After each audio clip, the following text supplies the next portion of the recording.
114 বছৰ গৰকা বাউলাবৰী হৰি মন্দিৰৰ মণিকূট পুনৰ নিৰ্মাণৰ বাবে লাইখুটা স্থাপন 30 জুলাই 2025 অৰ্থাৎ আজি নগাঁও জিলাৰ ৰহা বিধানসভা সমষ্টিৰ কাকমাৰী গাঁও পঞ্চায়তৰ অন্তৰ্গত বাউলাবৰী গাঁৱৰ ঐক্যমত্ৰী আৰু প্ৰগতিৰ কেন্দ্ৰস্থল বাউলাবৰী হৰি মন্দিৰৰ মণিকূট ভাগ পুনৰ নিৰ্মাণৰ বাবে লাইখুটা স্থাপন কৰা হয়। এই শুভ মুহূৰ্তত ৰহা বিধানসভা সমষ্টিৰ বিধায়ক সুচিকান্ত দাস, জামুগুৰি পাখিমৰীয়া জিলা পৰিষদৰ সদস্য অৰ্ণৱ দাস, কাকমাৰী পঞ্চায়তৰ সভানেত্ৰী কিৰণ হাজৰিকা, কাকমাৰী পঞ্চায়তৰ আঞ্চলিক সদস্য লক্ষীপ্ৰসাদ বৰদলৈ, চাপৰমুখ গাঁও পঞ্চায়তৰ প্ৰাক্তন সভাপতি জনাৰ্দন শইকীয়া, ৱাৰ্ড সদস্য বিপ্লৱ কুমাৰ নাথৰ সহিতে অঞ্চলটোৰ গণ্যমান্য ব্যক্তিসকল উপস্থিত থাকে। ত্ৰিদীপ নাথে আঁতধৰা অনুষ্ঠানটিত আদৰণি ভাষণ প্ৰদান কৰে প্ৰধান শিক্ষক জিতেন্দ্ৰ নাথে। অসম দৰ্শন আঁচনিৰ অধীনত বাউলাবৰী হৰি মন্দিৰলৈ 3 লাখ টকা প্ৰদান কৰাৰ বাবে বাউলাবৰী উন্নয়ন সমিতিৰ সভাপতি আৰু সম্পাদক ক্ৰমে মহানন্দ নাথ আৰু তিলক চন্দ্ৰ নাথে গাঁওবাসীৰ হৈ বিধায়ক মহোদয়ক শুভেচ্ছা জ্ঞাপন কৰে।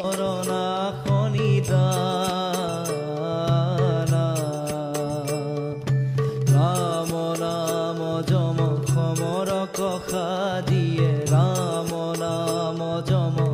সমৰ কষা দিয়ে, সমদলে